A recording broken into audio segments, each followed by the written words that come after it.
and welcome back to the Double Radio Wrestlecast, boys. It's been a little while. It has. We'd say it's been about 3 months, because that's the cadence that AEW pay-per-views happen at. It's true. It is true. All right, well, we've got a lot of stuff to talk about today, so we're going to go ahead and kick it off by giving, in the last stretch of, like, Dynamites and Rampages, how's everyone been feeling compared to the kind of rocky period that was the bit back half of last year? It feels like we're for the most part in a good spot. I think a lot of things that needed to get better have gotten better and more interesting, and some things have just stayed bad. But it makes me think that some of those things aren't going to be fixed. But also, I mean, as we'll get to it, like a lot of the stuff, some of the things are out of Tony Khan's control. We probably don't have to have a huge conversation about it now, especially because it wasn't part of the pay-per-view. Yeah. But the first episode of the new Collision Saturday show is billed as the second coming of CM Punk. Proving this part Tony of the things we'll talk about at the end of like what we're thinking following that bit, but I think the point I wanted to make here is I feel like the last couple of months of Dynamite have been going back to the normal AEW standard rather than what felt like a really rocky period leading up to the last like two pay-per-views. There was just a lot of weird rockiness, which is a lot of it was out of control, just like people getting injured at really bad times and storylines just not being able to continue. But I think we're hitting the stride again, so hopefully that continues. I think like overall, like most things had a kind of good story going into it. Like, like especially the two main build matches here, and some of the other ones as well. But I feel definitely it was the Dynamites themselves leading up to this were a lot better than the Dynamites leading up to the other pay-per-view that we've covered in the last recent amount of time. Yeah. All right. Let's go ahead and jump into the pre-show, which had one big match. It was really just one. Yeah, they're changing them up now. They're only doing one. It was also they used it to do a lot of entrances, which we'll get to in a minute of how people feel about that. But first of all, we had the Hardys and Hook versus Ethan Page and the Guns. Hardy and Hook took this, and the rub here is that Matt Hardy now owns Ethan Page's contract. That's the weird little wrinkle. What a weird feud. Yeah. This stuff with like Matt Hardy and like originally it was like the Hardy family office with Andrade's group, and then it kind of just moved into this whole thing with the fur. Like it's been in like a fugue state almost. It's just, like it felt like and like to be fair, a lot of that has been because a lot of this has been built on Dark and Elevation, which are no longer things that happen anymore as of a couple of weeks ago. Mm-hmm. And that wasn't something that I usually paid attention to too much. But it's like, I guess it makes sense for it to be on a pre-show, because that's kind of, it seems like, where it's been for the last little bit, like with the exception of, Jeff Hardy coming back and then doing the compound match on Rampage. It's just, it makes sense for it to be here, but, for what actually happened to the match, it was a match. I can't. Yeah. Hook had one or two really good moments, as Hook tends to have, but I think aside from that, this felt like a pretty typical. I don't want to say this felt like a regular Guns match and not a regular Hardys or Hook match. Yeah. It kind of felt very standard. Which is the big thing, is just the big question mark, like why after such a fun match at the Hardy compound, like all of AEW's like pre-filmed stuff has always been like fun and goofy, and they always use it to really good effect. And I think that most recent match at the Hardy compound was like a really good example of that. You have like just so many good moments that I still even at work I still yell to coworkers, knew you'd come. And then from across the back room, I hear, I always do, brother. And it's great. And that didn't need to be followed up by something regular. That should have been the end of the feud. That's where I'm at. Is like, this is an inoffensive match with a few good moments, but it's a bad follow up and a bad like way to end things. But even if they're going to end it, because this whole contract thing is gonna be wacky, I'm sure. So, all right, moving on into the proper show. Well, actually, still kind of the pre-show, because there's a solid 15 minutes of entrances at the end of the pre-show for the 21-man Blackjack Battle Royal. This was weird to me. This is a weird way to do entrances for a Battle Royal.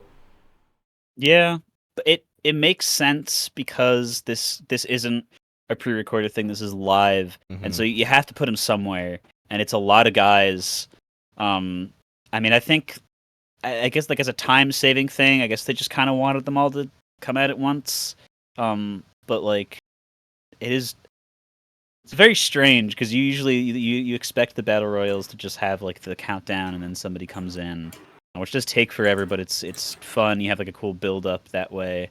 But it's just, and again, it's a weird timing thing to just have all the entrances in one spot, but they have to put it somewhere. And I honestly would rather them put it on the pre-show than have the beginning of the actual show be like 15 minutes of entrances. Which it's because we did mention this briefly, and they did this the last pay-per-view as well. They kind of just have a couple of guys standing around in a squared away section of the audience, talking about the show for a little bit, and then like a match will happen, which it's less enjoyable than what they used to do. Was just have it be like just like an equivalent of a really good episode of Dark before the pay-per-view proper, which was fun. But I do understand the change because it gives more time for like the build up of like summing it up for people who may not have been paying attention the whole time. It gives Big Show something to do. And we always want Big Show something to do. Always want to have Big Show doing something. But it's a weird give and take situation. I think it also makes sense too, because like most of the battle royals that have been on pay-per-view for AEW have been the ones where they do the countdown, then they come out.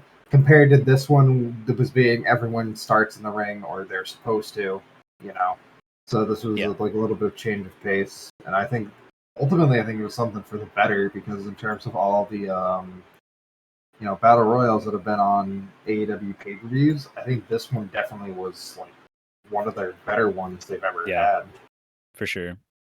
Yeah, I think for me it's mostly down to I would have probably preferred the pre-show to have a second match instead of a bunch of entrances, and I do think that like they don't fit in the main show.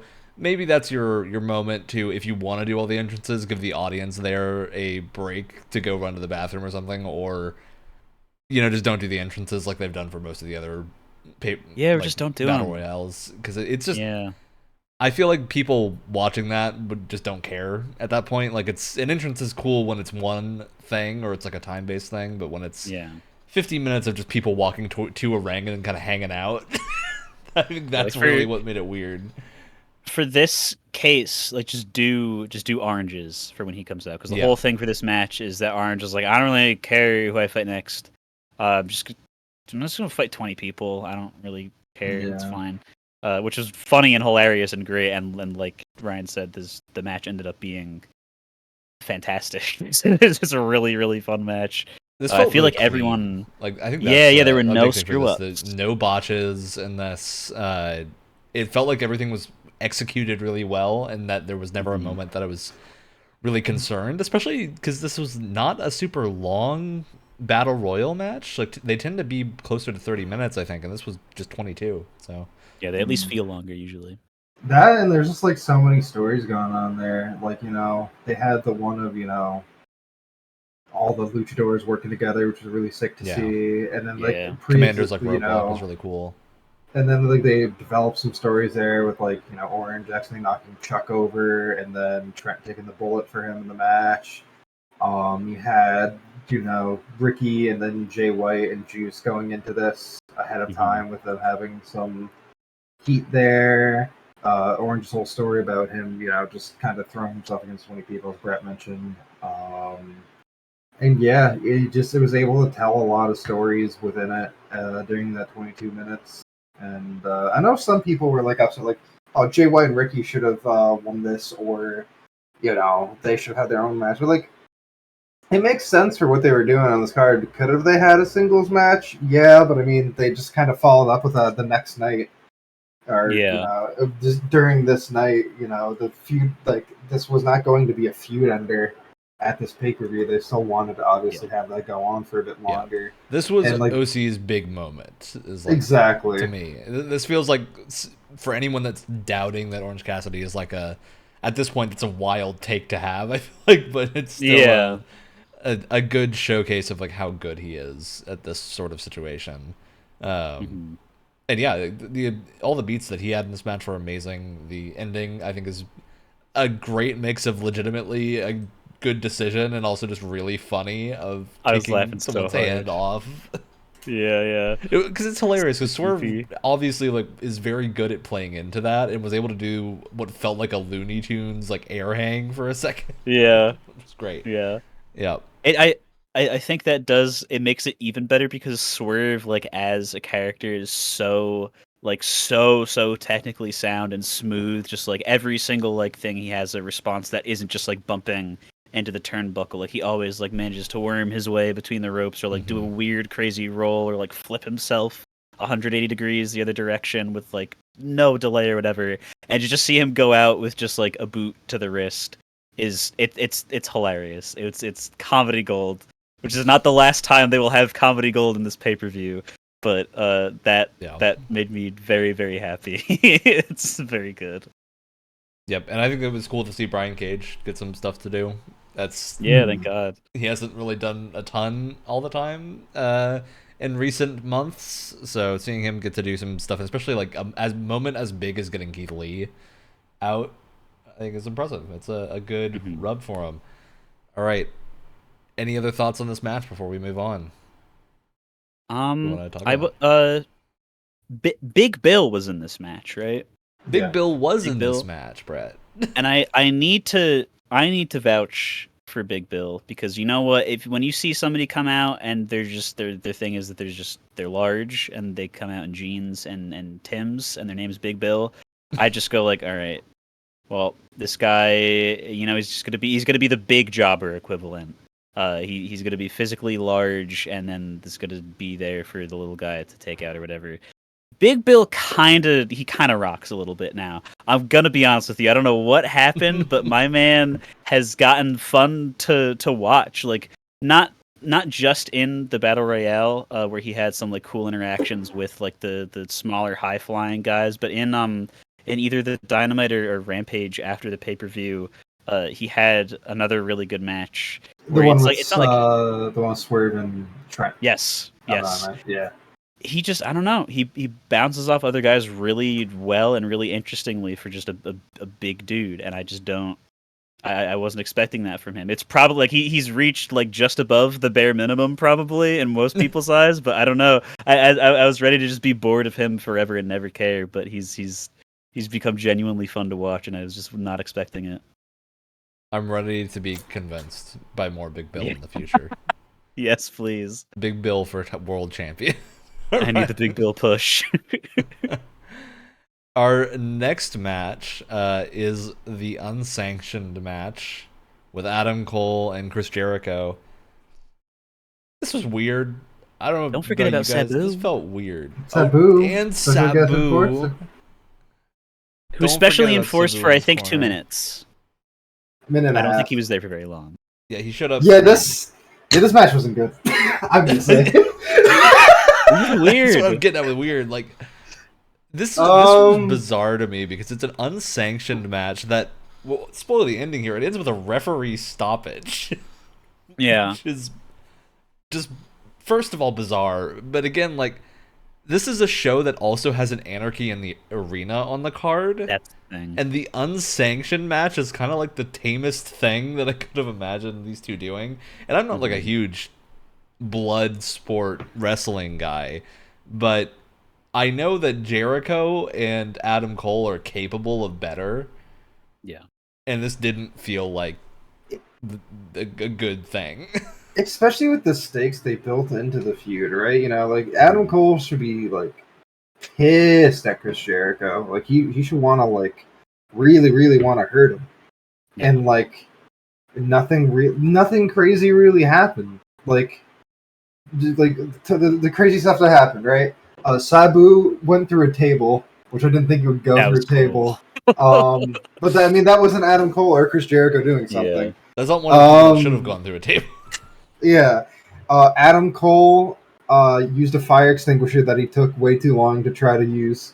Comedic. Yeah, Jericho looks at it, keeps looking at it, and then he fires it.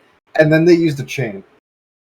Like, for an unsanctioned match, and let's think about it, like, we got, like, Mox and Omega main event of Full Gear. Yeah, where they take the ring apart. You know, they want to, like, kill each other.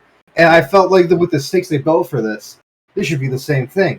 It just, I feel like it never even got to First Gear. It was just, like, the most milquetoast Adam Cole and Chris Jericho match you can imagine. It felt like what WWE thinks an unsanctioned match should be.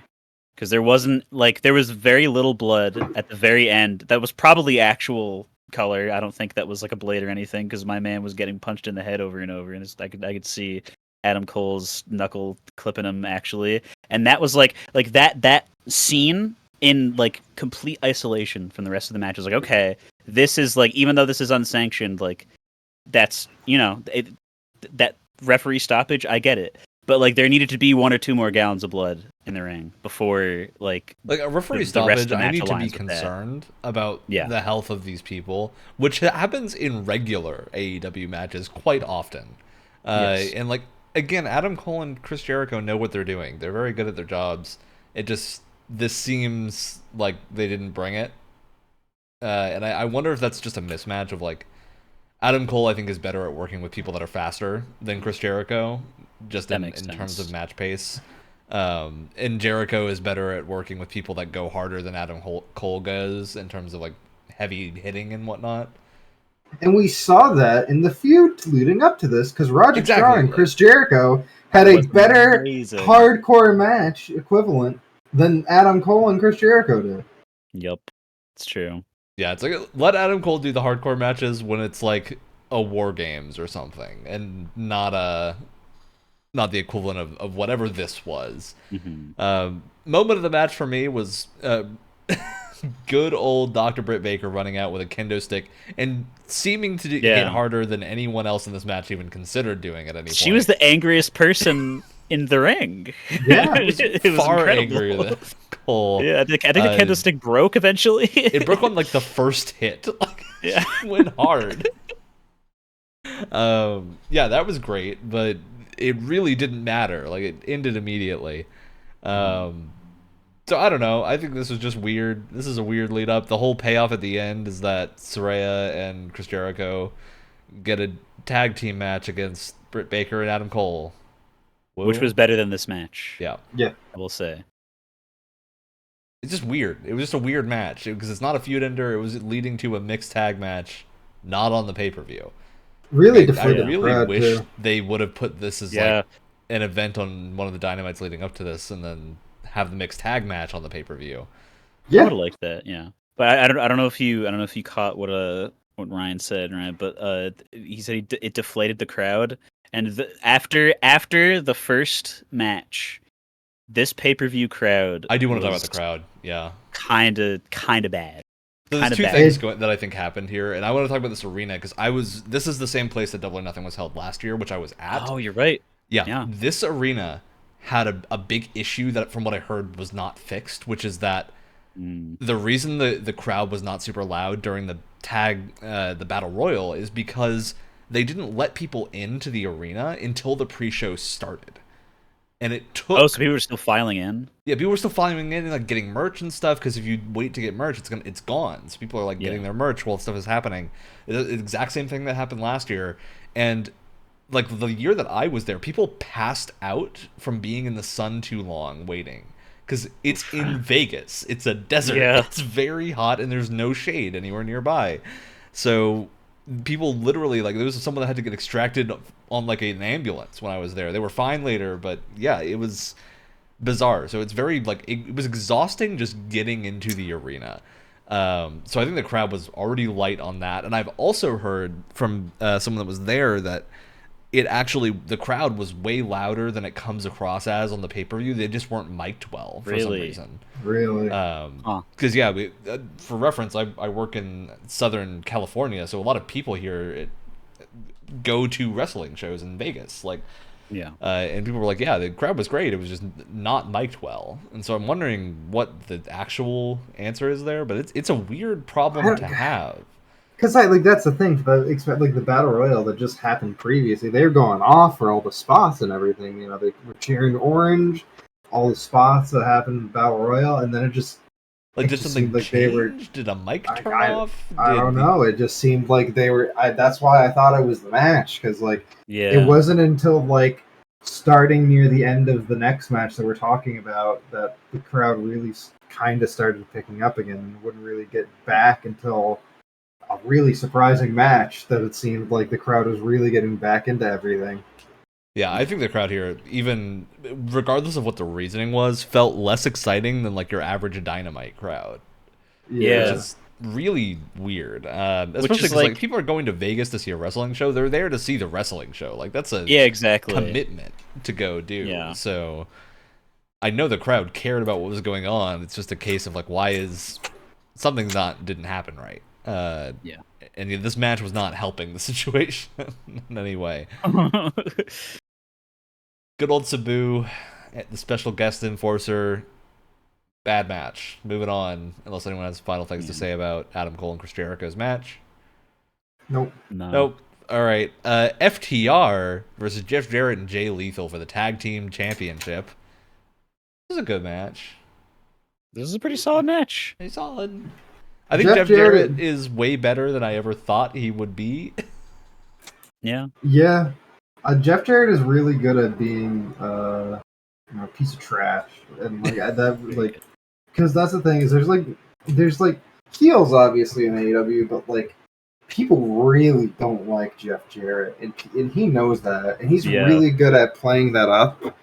To get people more into the match, which I feel is something that a lot of people, not just only in AEW but in general, have issues with doing with crowds nowadays. They're they want him to not do anything. You know, some of that is based off of real life stuff, and some of it is based off his in-ring stuff. But they don't want to see this man win. So and he knows it. Yeah. And I think they did a perfect job here with just the story that they were telling, especially with Mark being a special guest referee. They were working on causing some dissension between Mark and FTR to begin with, and then just Mark Briscoe I think did a great job here as well. Yeah, he did. And they just really played with the crowd, and some wacky stuff happens. Yeah. I mean, it's wild. Aubrey dies. I would admit to that. That is by far the most intense moment of this match, is Aubrey just having her life ended. Yeah. Because wacky things happen to Aubrey most of the time. She's been built up as a character she's the ref that's not afraid to push back a little bit, because people oh, these big burly men don't want to listen to me because I'm a girl or whatever. I'm gonna tell them what's what. And usually it's even with Chris Jericho, every single time he blames her for something going wrong, and they have a back and forth or whatever, and it's great character stuff. I love that the refs have different characters in AEW. I think that's one of the fun parts of the company as a whole. But you never expect her, anybody to do something drastic about it. Rick Knox is usually the one that takes crazy bumps or whatever, because he's been doing that since the old days before the company was even a thing, in PWG. But just seeing Rick Free's head get put through a guitar was pretty crazy, and she took it like a champ too. And then Jeff Jarrett's wife fell over after she did it. It's also that's a moment where everyone in the audience just gasped. as soon as that happened, like silence, because that's like the level of heel action that is no longer I'm gonna shout at you. It's I'm now afraid for what you just did. Yeah. Yeah, I thought that was great. That was a really cool moment. Mark Briscoe getting knocked out for a while and having to like come back and almost count out the team that he is more allied with was interesting, especially because they showed Mark as like a relatively straight ref here. Like he wasn't slow counting, he wasn't doing anything that would have been like the normal special guest referee until the end of the match, where after he's been hit over the head and whatnot by the other team, he comes back and actually just fast counts to the end, because it's just what's the point at that point? I don't think anyone would blame him. God no. Yeah, FTR is always solid in ring. Jay Lethal is, I think, underrated for how good he tends to do, but he does feel like a weird addition in tag teams a lot of the time, just because it's kind of like, who are we going to put this person with? Throw in Jay Lethal instead of having an actual justification. It was good. Nothing too wacky here outside of Aubrey getting hit with a guitar, but any other thoughts on this match? Nope. It was just solid. Solid all around. Moving on to, I think, another match that was pretty solid. Wardlow versus Christian Cage for the AEW TNT Championship. Notably, their whole shtick with this is it's a ladder veteran versus a person who won their title from a ladder. Yes. Yeah. It's the ladder and match. Ryan, I would even go so far as to say that this is more than a solid match. This match was kind of fucking awesome. This match convinced me that Wardlow can go way harder than I thought he could, and that Christian Cage is never gonna stop. Yes, it's Christian Cage has been in this place before, where he was gonna fight Kenny Omega, and I'm like, I like Christian, but Kenny Omega, Christian's gonna die. This is gonna be not good for him. He's kind of getting up there. I'm a little scared. Maybe he's not gonna do that much. It's not gonna be that great. Both times, I think every single time has proved not to be the case. Christian Cage, there's something inhuman in his bloodstream, and he just manages. He doesn't do it too often because they probably want to keep the man safe, which is what should be done. But my man puts on crazy matches. Because he's a great talker too. Exception. That's the weird thing. Yes, Christian Cage can do a promo that's incredibly good. Turtleneck. Yeah. Turtleneck. It's wild. That's when the He crowd does a great came back. heel promo. Like, I think it's really rare for you to have someone that can do both. But Christian Cage's like heel promos are so good because he gets venomous, but not like MJF venomous. He gets like legitimately angry, and you can see that he's like picking at things that really bother someone. I think that's a good heel trait to have. And yeah, he has been super impressive when he's a face, super impressive when he's a heel. Glad to see more of him, and I think he really showed up in this match with Wardlow. And Wardlow, I truly was convinced he was gonna die. Like, I thought he was dead. With the big ladder spot. With the big ladder spot, God. I thought the man was going to die. Dude, I was convinced that he because as soon as that ladder started running, I was like, ugh! I'm like, he's not gonna. There's no way he's actually gonna go off the top of it. It's gonna get taken down or something. Like, nope, he went off the top of it. Well, no, I was even talking about him jumping on the ladder. Oh, when it bent. Yeah.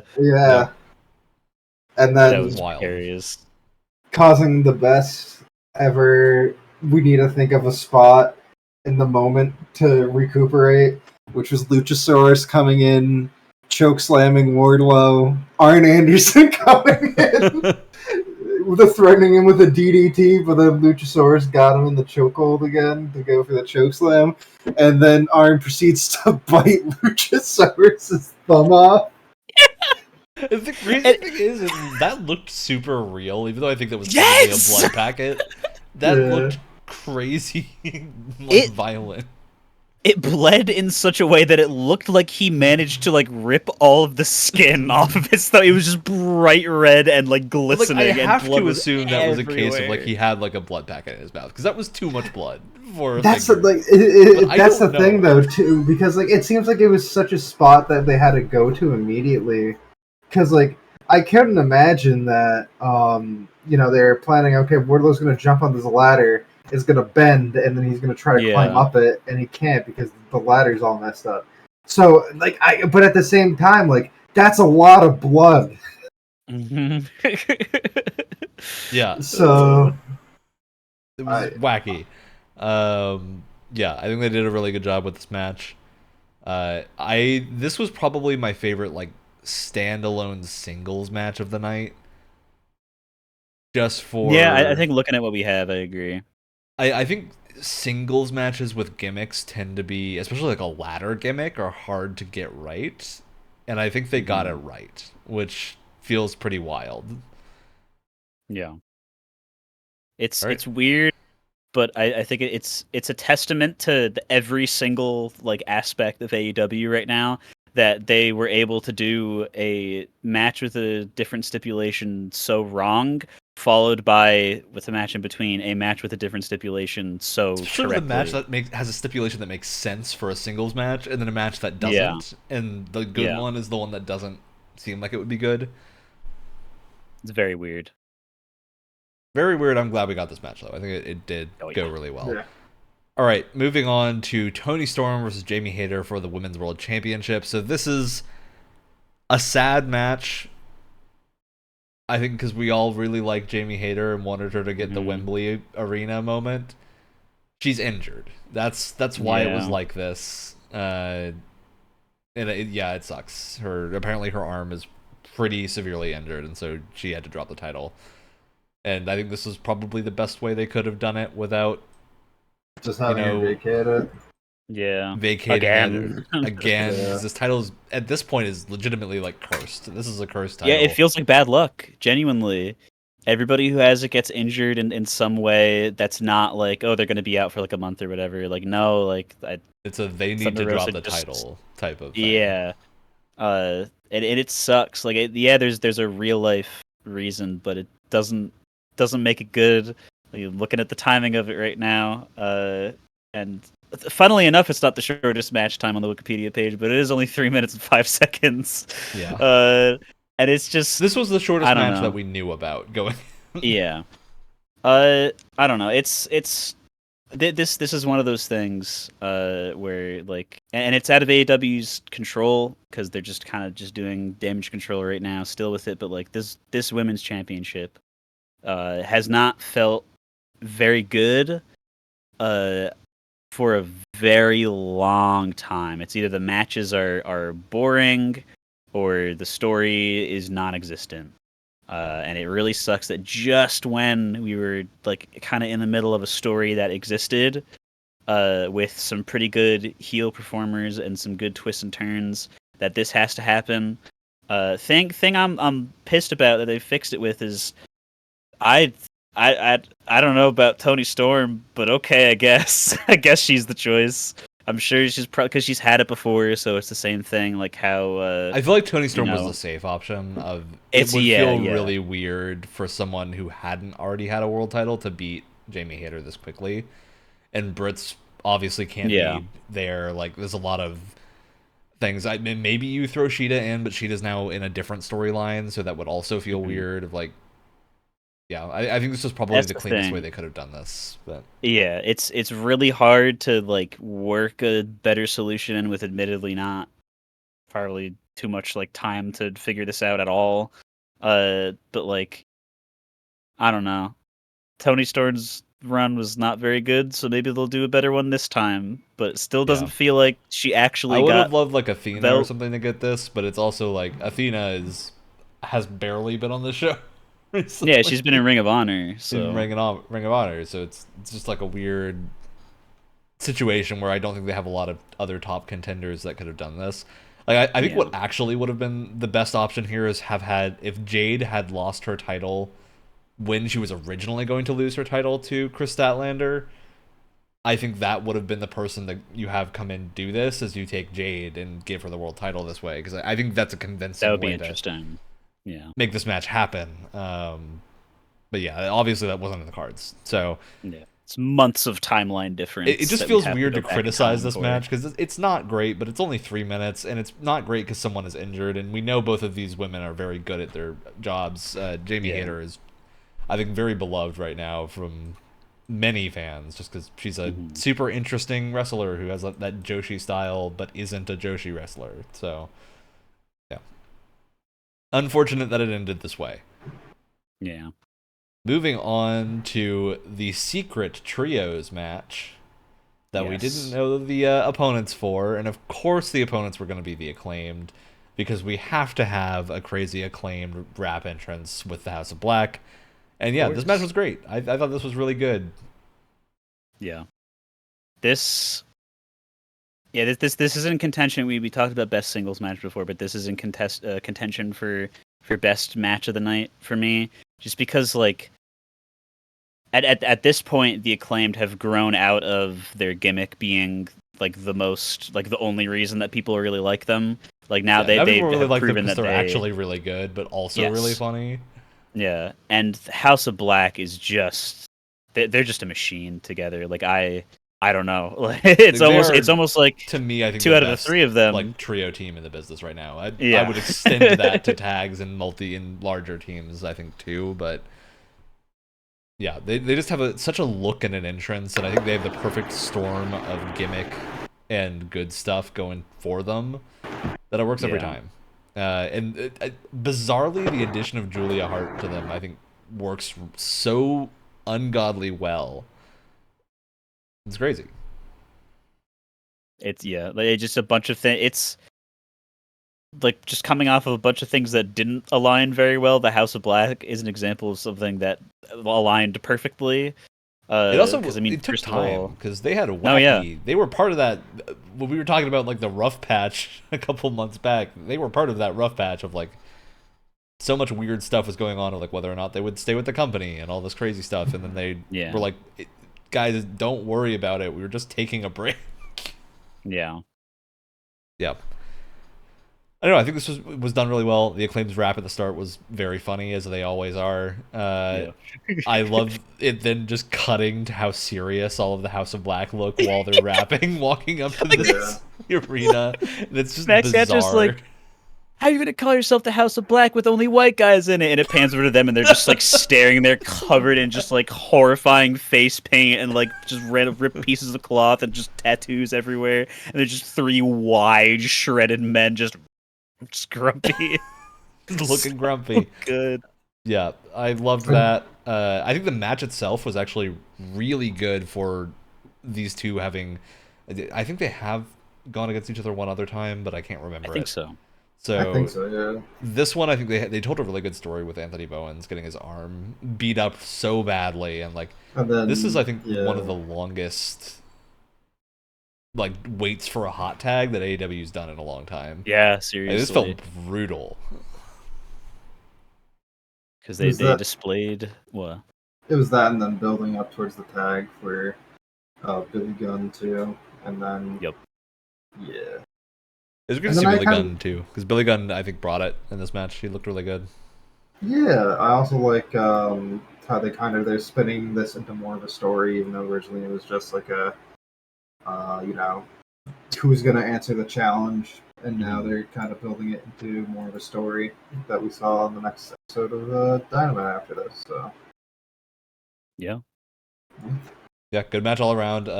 Buddy Matthews, as always, is, I think, one of the few wrestlers who I can just describe as stunning. He's got the pack energy of he just swings around the arena at a speed that is frightening and a muscle mass that makes me concerned.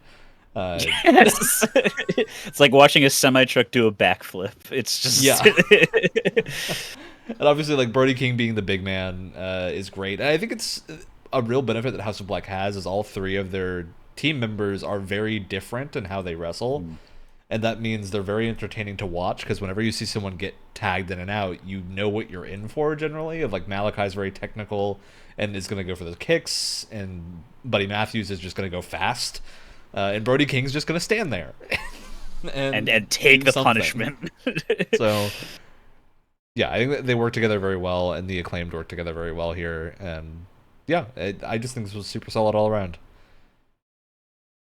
This is another match where it's like it's just crazy how like nothing went wrong. This was just a very like perfectly executed kind of match. And if it did like go wrong, it's part of the Mexcaster's arm is part of the work of the match. Yeah, I think that's definitely the case. All right, any other thoughts on this match before we move on? Nope. No. Moving on to Jade Cargill with Smart Mark and Layla Gray and Taya Valkyrie. This is where they put the entrance budget, which was kind of wild. Like I think it was good, but weird. This felt bizarre to all of a sudden we're going from like the big trios match, title match, to the singles women's titles that's going to be before the world championship. And not like the world women's titles, but the TV title. Mm-hmm. And then the TV titles are what get the crazy entrances. But you know what? I'll take it because they were cool entrances. It was fun. Yeah, Taya Valkyrie was, I think, her facial expressions did a good job of selling the confidence that we all knew was about to go down the drain very quickly. And I think that works well with Jade. Jade's entrance was great. She got the dance moves down, which is always the concern, I think, with a wrestler doing a dance entrance, is that they're just not gonna do it well. So she brought it. They did a whole thing about it being her sorority. Cool. I don't think that was any effect on the match, but the best thing about Jade is that I think her willingness to just like try all the cool shit is such that she actually manages to pull it off like 99% of the time. Like even like something as extra as like the whatever like TikTok dance they were doing, like it could come off as very cringy, but everybody was so into it, including Jade, that I was just like, oh, this is fun. I cannot be mad. I cannot be mad because everybody is just pulling it off. So what there's nothing to be mad at. Match itself, not long, about 8 minutes, and it was a close-ish match, and then Jade wins, as Jade does. Not a ton here that I think was super interesting. I think the big thing they kept billing as like the important aspect of this match is that Taya Valkyrie's finisher isn't restricted. Yeah. But I think finisher restrictions are a stipulation that only works if the finisher is so recognizable and so like threatening that it would end a match. Of like, you can do that with the one-winged angel. You can do that maybe with like the lion tamer. You can't do it with the Judas effect because it's not a cool enough finisher to justify. Never. Even though they did it. I think that's... Maybe you could do it with a coffin drop or something, but it's just weird. It's a weird stipulation to have that just feels strange. And especially it being like the big thing that this match does have. I don't know. It just gave it a weird energy to me before the match even started. Yeah, because it's almost a straight repeat. Like I get like, okay, we have the same finisher basically. I'm gonna be mad at you, but like you kind of you figure that out. Yeah, you figure that out in a match, and this is the second time they're doing that. So it was a little weird. I didn't feel too much like impetus or like desperation behind it, especially because it's like, okay, like this is number 59. They're not gonna stop before Jade gets to a nice round number like this. Yeah. Okay, they're gonna stop at the nice round number. Yeah. All right. Well, we'll talk about what happened at the end of the match. I think that's a lot more interesting. I was gonna say quickly that this was the match that the crowd really was starting to get into again. Yeah, they were going crazy for this match, which was surprising. I think people on the internet complain about like Jade's reign. People love Jade. Like Jade is very good at what she does. And like I don't know about you, but I love seeing her matches, even though they are the same thing every time. She's always very entertaining, which I think is a hard skill to master. Mm-hmm. All right. Any other thoughts, Ryan? No, let's talk about what happens next. All right, so the match ends. Jade gets her 60th win, and nice round number. The Smart Mark, of course, says some insane thing like, there's no one left, so we're going to do some leave or something like that. And then, of course, an open challenge is issued, and Chris Statlander responds to the open challenge and comes out and beats Jade in less than a minute. So, I think we're now at the position that they wanted to be in last year. And then Chris Statlander got injured, but you know what? That's not their fault. Yeah. Some people were like, oh man, they really messed up. They should have built Chris back up to have her. Yeah, like you don't need to build Chris Statlander back up. No, it's like just like listen. Jade has had this for a year and a half. Yeah, it's like maybe if you wanted her to like have, I guess I can understand. Like yeah, something this long should have also like had more build up to it. But like looking back historically, like some of like the biggest like longest reigns and like especially like something like WWE, like the Intercontinental Championship that was lost by the longest reigning person previously, who was the Honky Tonk Man. He just lost to like Ultimate Warrior randomly in 13 seconds. It's just some like it just happens, like it's supposed to be like that, so it's fine. The only long title reign I think has ever super well worked is Asuka's reign in NXT. I think was the like example of how to do this right. That's never going to happen again. Yeah, and like it was the thing with Asuka though was like she had to give it up because she had to leave NXT. Yeah. Yeah, like that is the only way you can do that is if there's a thing to move to afterwards that you can get the title off of someone without it being like, oh, you suck. Mm-hmm. I think that's the only way to cleanly wrap that up. I think the other thing people were complaining about were like, oh, she only wanted that. It makes her look weak because she's only able to win it against Jade after she won a match. And like, well, that's why you can revisit the story. Exactly. That's my thing. Is that now they have a route for a storyline either soon or to do it in a year when like Jade like recovers fully and is like fighting back up the roster. You now have a built-in reason for a rematch. Like exactly. It's I don't know. I think it was awesome. Glad to see Chris win it. Yeah, I'm super glad to see Chris. I think this is great. I don't think it made Jade look weak because Jade just had a tough match. And then Chris Statlander, of course, is... this was going to be on her a long time ago, most likely. If the plans that have been talked about like before she got injured were actually correct. So it just makes sense. Like, it makes sense to give her a moment to shine. And it's also, like, the TBS title has basically not existed for a year. Like, that's really the case. And so I think this is probably a reason to let it have some life again. Because I do not think Chris Statlander should hold on to this title as long as Jade. Like, anywhere near that long, really. So I hope it becomes a fighting title again and more of a thing that shifts hands. All right. Let's move on to our first match of the double main event. Wow.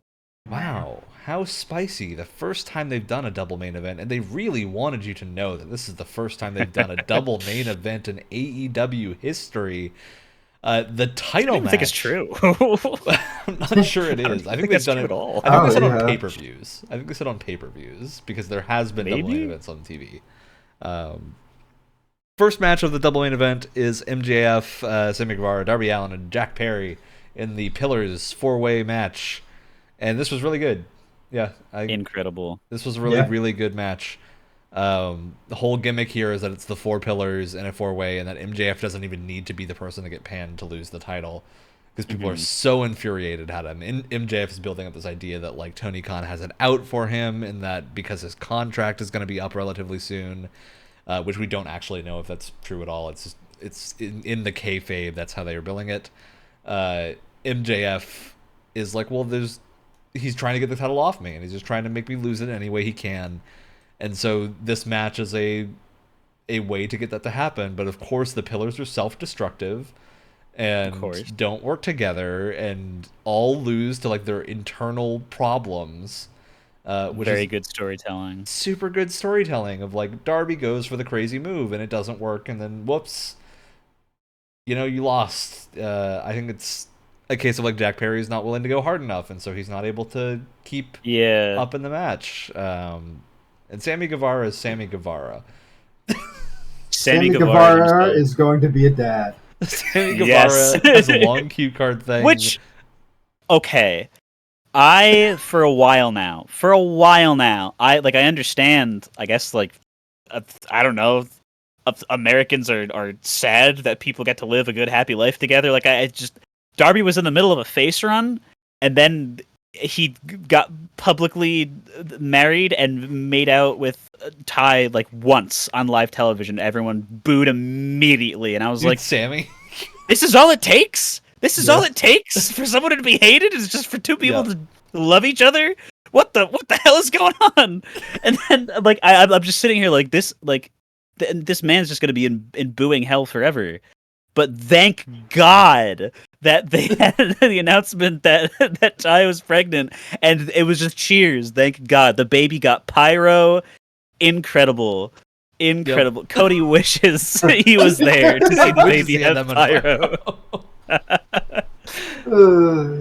Yeah, I mean, I think this is probably not speaking about the baby stuff because I'm happy for them. It's have a good time. I'll be sad that we're not going to see Ty Mello for a while because she's really good, but she'll be back, I'm sure, afterwards. It's not a huge problem. Back to the match. Good match. Yeah, this was really good. They all had their own follies in a sense, which MJF was able to capitalize because Darby being so focused on trying to win with the headlock takeover, which ultimately led to his downfall. Jack not want to go hard enough, and then Sammy Guevara really was there. Yep, that's a good way to put it. Yeah, is I feel like they going into the match, his thing was I guess he's not going to lay down for I guess it was the laying down thing. Was he actually going to do it or not? Yeah, it wasn't. There's tons of crazy moves. They all go off of each other really well. They them all doing their submissions together was sick. Super good image. The Spanish fly on top of two of them was sick. Them all hitting each other's finishers on each other was also sick. Yeah, and their mentors' finishers too. Yeah, the mentors' finishers. It was just really cool. The other entrances were also very good. Of Darby does the Darby thing where he has a cool video. We get fun.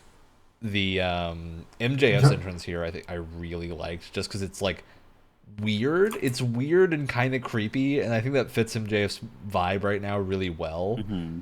And him keeping with the devil mask and everything, I have a feeling that entrance is just gonna live rent free in my head for a long time.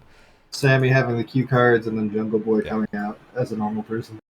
Yes. It's all in character for everyone. Yeah, genuinely. Jungle Boy is a guy. He's a guy. He is Jungle Boy. Although he's not even Jungle Boy anymore. They don't even Jungle call him Jack that Perry. He's Jack Perry now. Yeah, great match. MJF retaining, I think, is definitely the right choice here. Yeah, because it really makes him look scary. Of not just an in-ring wrestler, but if he really played these people on themselves, and that's threatening. That's a good way to build a wrestling villain. I feel like now, especially by this point, we've had because MJF even knows that the joke is that MJF doesn't wrestle very often. But I the thing about big MJF matches is that they almost have a choreographed rhythmic feel to them, because clear some of the sequences are so smooth and long-winded that they can't have just been thinking of all these things on the spot. There's some 5-minute back and forth, as it feels where it's just one thing after another, and they all fire off perfectly in perfect succession of really complicated sequences of just people flying over each other and into each other and into this move, and they perfectly dodge or back and forth or whatever. And I'd that aspect. I feel is going to be a lot of boomers being oh, this is too easily tell that it's fake. I don't care. For story purposes, showing that people MJF is coy enough to make people take themselves down with their own hubris, or go toe to toe with a crazy maneuver with Bryan Danielson. For those reasons, and the way that I have to assume that it's him because it's mostly in matches where it's him against somebody else.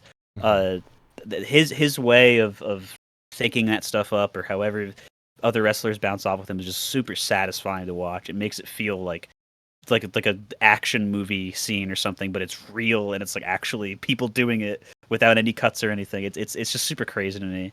And the other Looney Tunes moment, and I think my favorite singular isolated moment of the entire pay-per-view was the finish of MJF hitting Darby and then picking him back up to not pin him, but do the headlock takeover and look directly into the camera and go bleh, like a little idiot, and just he looked like it was just like time stopped for him to just do some stupid cartoon animated bullshit, and I was laughing so fucking hard.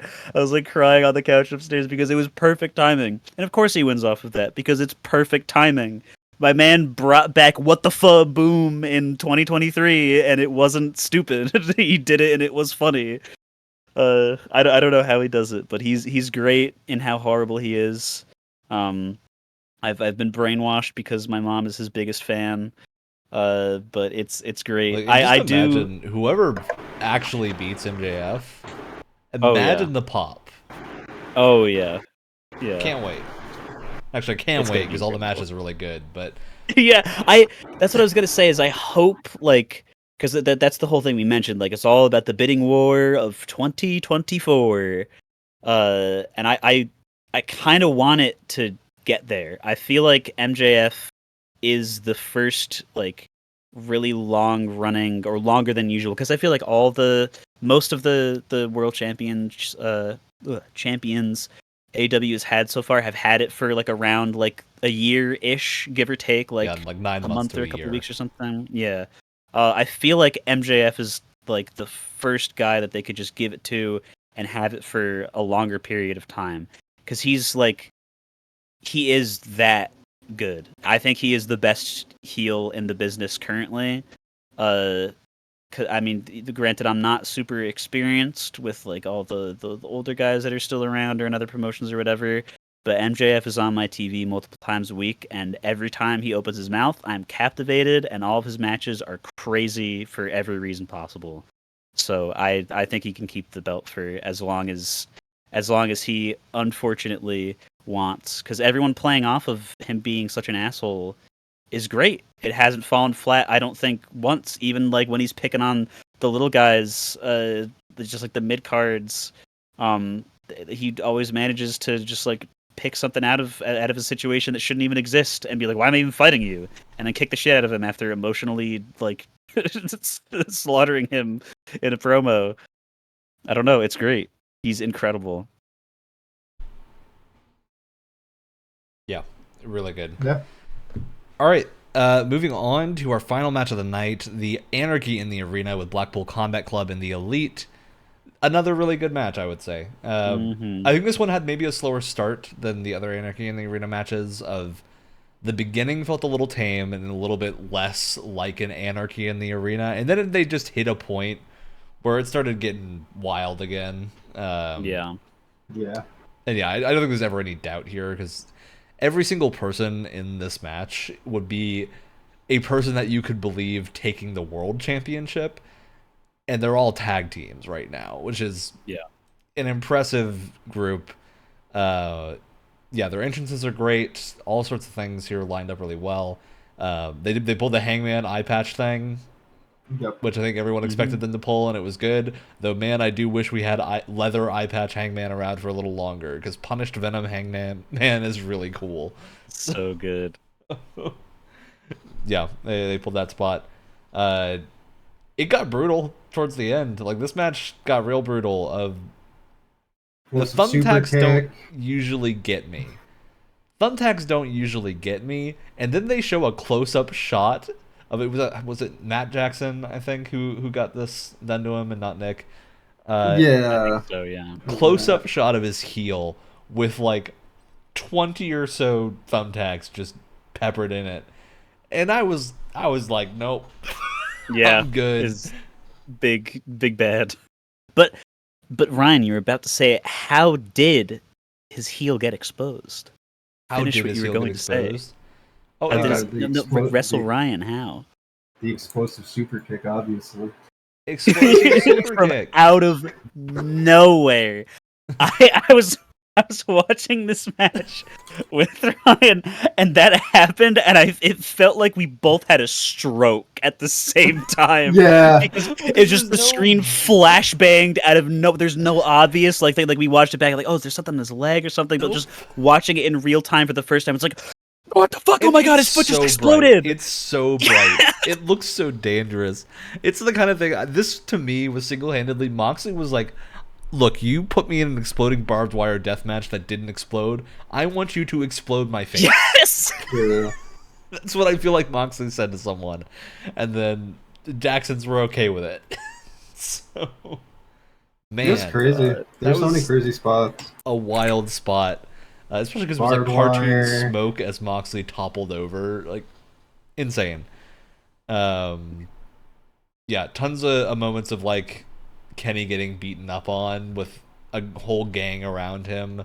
There's moments where the Blackpool Combat Club is just controlling the entire arena and then gets taken down by one of the elite members coming in to save the rest of the group, which really felt, I think they got the feeling right of it feeling like a gang of friends against a really credible threat more than any other elite match, because now it feels like we've kind of lowered Kenny Omega. His power level's gone down, right? He's like Dad he's Goku sad. now. He's sad Dad Goku and not Gohan. I don't know if that reference tracks because I don't know the power levels relative to each other, but I feel like it does. Doesn't matter. We'll go with it. Yep. I don't know. I'd be hard pressed here to find a bad aspect of this match. I think the going out to the backstage area was fun, especially when the announcers were all, or commentators were all super confused on whether or not they were backstage or actually outside because it was dark. And then seeing one of the Jacksons, I believe it was Matt, getting dropped on his head in the back of a truck. Pickup truck, Nasty sounding. The band playing. Going real crazy. The band. So good. Yep.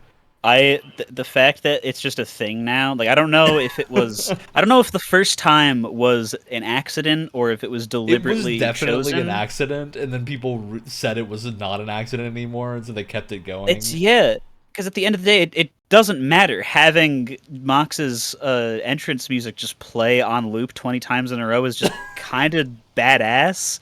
And so, but now they did it with the real band, just doing it over and over again, and like. The singer didn't like falter at all. Nobody like messed up. The singer got like killed. It was awesome. Great. It was super, super good.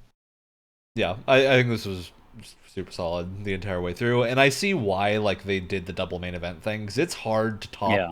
Like you couldn't have done this as the follow up to that actual like championship match, and have it work. Like you needed this to be last, not only just for the reason of like the cleanup is going to be crazy, it's just like this is so high energy that to go to anything else afterwards is a downer, and so you really don't want to put your main event right after this, but of course you can't have this be the main event because it doesn't have a title behind it, so you make it both.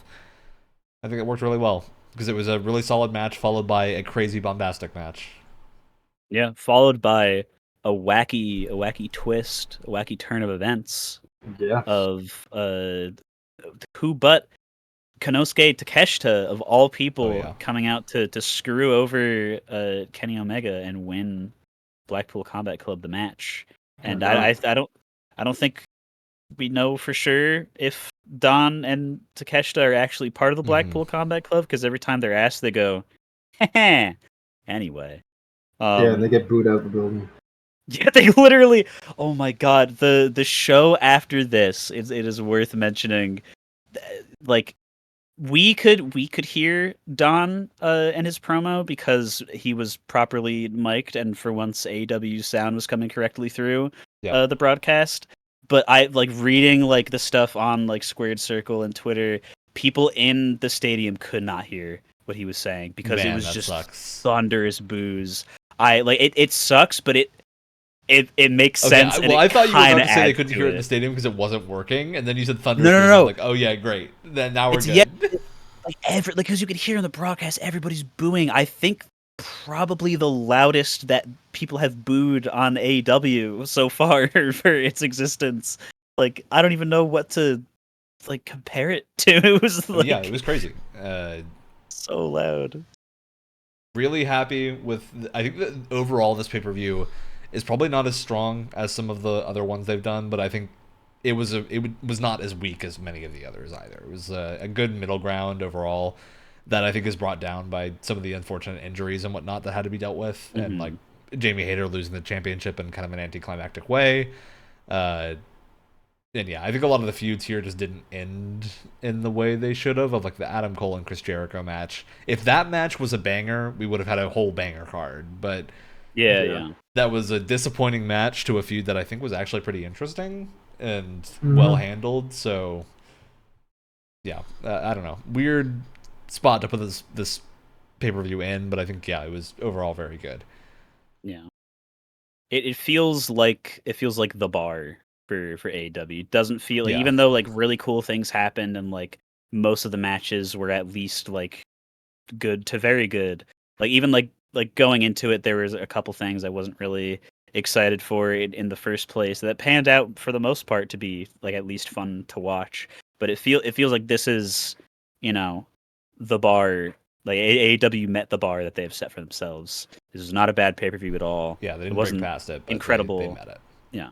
This now if it's if the next one is worse than this, which is would you say, Brett, that literally they collided with the bar? My goodness, I think I would say that. My goodness, is that a segue to talk about AEW Collision? So AEW Collision's happening. We're gonna talk about this briefly because we don't talk about things. We don't get a chance to talk about news stuff a lot on this show. But AEW is doing another show. They're doing a Saturday night show about time called AEW Collision, which I think all of us have kind of been wanting. Of it, just there is too much main event level talent on Dynamite, and Rampage is a weird time slot and a weird amount of time to have it be a main show. So having a Saturday night, like, this is going to be an actual well-handled show, hopefully with some booking support for Tony, because man is overworked. Cool, great concept. You want to, Brett, I think I need you to give your totally rational, very measured, not emotional at all reaction to some information that came out. And I'm going. I know I'm going to be butting heads with people for this. But I don't care because maybe it's because I'm relatively new to the wrestling scene. But basically, we talked about this for a while when it first happened. That CM Punk was gone from the company for no beating around the bush, no arguing about it. Bad things he did. He and Ace Steel beat the shit out of Kenny and the Bucks backstage for no good reason. Purely because Ace Steel was on Punk's side and Punk was being a diva. And I guess if we're putting things on a scale of how bad can a person be, which you should never do. He's no like Jimmy Havoc where he's actually abusing people like that. That's a good reason to remove somebody from the company. But I think you meet the point where you should remove somebody from the company when they start beating up your talent backstage. Especially after that's not even mentioning the press conference that happened. That was a nightmare. Yes, like an actual nightmare. Yeah, he buried the company. He buried Hangman. He basically buried Tony right next to him. The title, yeah, that's the bizarre series of things. And after a pretty good match that I think for the most part we were satisfied with, even though he'd flubbed the same move 3 times in a row, and then got seriously injured after that. It's like, okay, I was ready to not see him again because the adult thing to do is you did a bad thing and now you've been punished for it and now you have to deal with it like an adult. The thing is, if it was just the press event thing, I think it would be a lot easier to accept CM Punk back into AEW on you know what, he probably got told off. He did his time away from the company. Yeah, it's okay to bring him back now, that assuming he's learned his lesson. But they beat the shit out of each other. Yes, there's real life, non-wrestling, non-fun violence. There's biting involved. A dog possibly got hurt. Like, dog threat is never good in my book. That's negative dog points in favor of CM Punk. But yeah, basically, I was ready for the drama to be over, and then the weeks leading up to Collision being announced for the June 17th first show. Oh, is Punk gonna be back? Is Punk gonna be put on it? And then all the people coming out of the woodwork saying that, I still love CM Punk. He's great. I don't care that the Elite are stupid and suck. And it's like, go back to Chicago. Nobody cares. I'm just sitting here like, oh my god, this is so stupid. And for the most part, I was ready to just be like, this is something to get people unnecessarily riled up about a non-life important idea on the internet that will ultimately result in nothing actually bad happening to the individual person. And oh boy, it's working, because I'm upset. Gosh darn it! And I'm just thinking, and I'm just going to refer to you as Redfall Ryan on the bottom there. For a little bit, I know, like, right after it first came out, I was talking to you about the whole psychological breakdown about why this would be stupid if it happened. Because when you do something like this, when you go to a person that did something bad, and you make it seem like the thing that they did that was bad doesn't matter, you're doing the equivalent of rewarding them for doing something bad, because you just showed them that what they did that was bad is especially a little bit of trouble. Concede as much as it seems like TK has conceded here. Yes. Yeah. There were rumors that Collision was going to be like a CM Punk focused show. Mm-hmm. And we obviously don't fully know if that's true, but the amount of bending over backwards that Tony Khan has done to get Punk back, from all the external reports that we've been hearing, and of course, wrestling reporting is notoriously bad, and unclear. So maybe it's not as bad as it seems right now, but if it is, it's crazy to build this whole thing around him. It's comically supervillain level bad. For, again, something like that. These people aren't politicians. They're not in control of the nuclear football or anything. It's just wrestling, but it sucks because this is something that we watch in our free time to make us not upset. But some of the rumors that were coming out is that, Punk's going to be back, and the only people that are going to be on this new show are just going to be the people that can deal with him, and people that say that they don't like CM Punk are just going to be part of not like a whole separate, like, split of the talent, but just like they just don't have to be in the same building as him. And then so I remember asking, like, is Ace Steel coming back? He was the one that we, like, 100% have like legal evidence that this man has bit Kenny Omega on the arm like a cannibal, and he's a grown human adult. Like a dang Diablo enemy. Literally. And I was like, there's no way he's going to be let back, right? Apparently, CM Punk had different ideas and thought that he should be let back because he's his good friend. And you know who else also thought that? Surprisingly? Chris Jericho. The person who told CM Punk that he was a cancer of the industry. Yeah. Which is why this is so confusing to talk about, because everyone is insane. And I think where I end up landing on this is, like, I just can't be asked to care anymore. I think that's where most people have landed. Of just, at this point, fine. Like, I'm not gonna get upset about it, but at the same time, like, I think it's a bad move. I don't think. I don't think it's a good move. I don't think it's a good move. But yeah, it's just at the point where it's like it's gonna happen. I just want to stop hearing about it. Like, that's the main thing. The guy is one of Tony Khan's favorite wrestlers. It's like, it's unfortunate. He's gonna bend over backwards for him, and a lot of people, unfortunately, still really like him, and don't see him doing anything wrong. So I feel like the case where this is okay is if the Elite and CM Punk had, like, actually come to some kind of amends with each other. But there is no evidence that has happened. Like, there is nothing. the only person that said anything about that is Kenny Omega, because he is the nicest person on the planet. Was like, I guess it's fine. And that's why this like, sucks I think he's more, the only is because person. Kenny Omega's idea of backstreet beef is probably playing Street Fighter with someone behind the scenes. And apparently CM Punk and Ace Steel's idea of backstreet beef is biting Kenny Omega. And that's just sucks. Because he's such a nice man. Mm-hmm.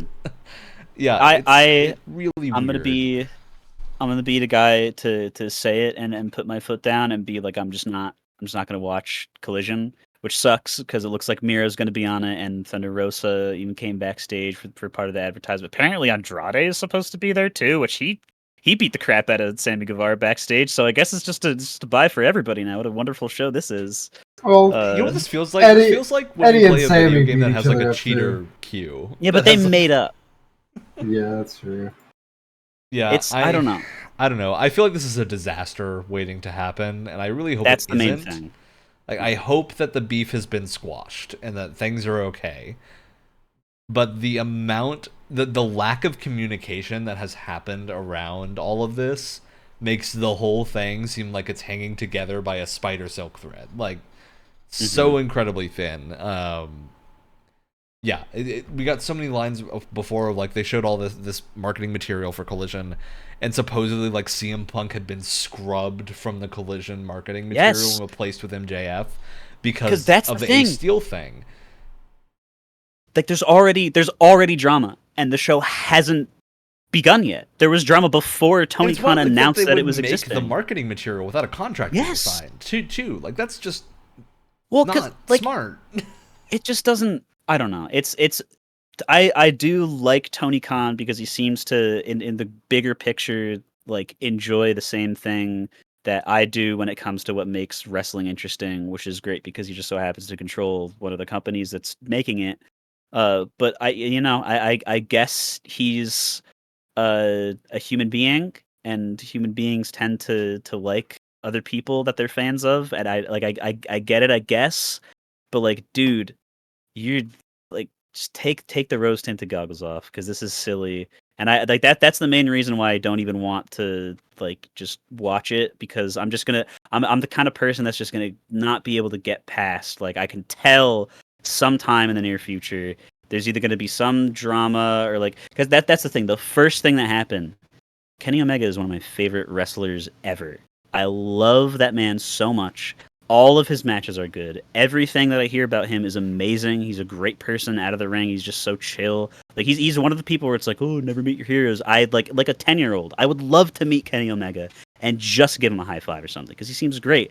And the first piece of drama that happens is that Kenny Omega is fucking taken off of the show for like 6 months, and that is I pissed. I was pissed about that. Especially so in the backstage drama thing. The thing that people said Kenny Omega did is he grabbed Larry and protected the dog. And left! He did nothing but something good and left! So I don't know what could possibly happen next. Like, if something else something legitimately happens with Hangman. Hangman's another one of my favorites. If he gets screwed over, like, why are you keeping this one guy around when so many other of your top talent are going to have a problem? And I feel like this is going to be a back and forth conversation that we're going to have for 10 hours. Literally named after. Yes. All Elite Wrestling. Yes. I don't know. Yeah, I'm super conflicted on this. I have a feeling where I'm going to land on Collision is just due to the amount of time I have. I won't have time to watch most of them anyway, but that makes sense. I'll probably watch the Miro matches. If there's a Miro match, I'm going to watch it. If there's a Thunder Rosa match, I'm going to watch it. I'm just going to avoid the whole Punk situation until it's rolled over and not as bad.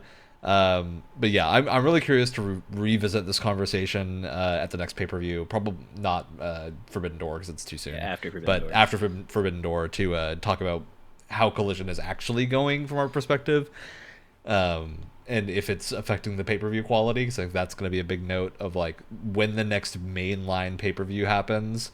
Yeah. Does the split between Collision and Dynamite cause issues? As of right now, I don't think it will, but once CM Punk enters the pay-per-view fold, yeah, oh boy, I cannot stand the drama that's going to happen, I'm sure. All right. that's the show. We talked about the whole thing. I think we're all pretty positive in general on this. Forbidden Door is happening later this month, and it's gonna be spicy. Won't be able to good, watch it live. Hopefully. So sad. Yeah, we'll have to. That's one we'll probably end up talking about. I think fairly late afterwards, just because of schedules and whatnot. But I think we're all very excited about Forbidden Door, and the last one was excellent. I'm sure this one is also going to be excellent. Apparently, Okada has a match, and need to watch it. That said, podcasts are Tuesday mornings, 7 a.m. Pacific time on the podcast platform of your choice. Wrestlecast happens whenever an AEW pay-per-view does. And that's it. That's the stuff. Pretty much. Poor Larry. Poor Larry. So sad.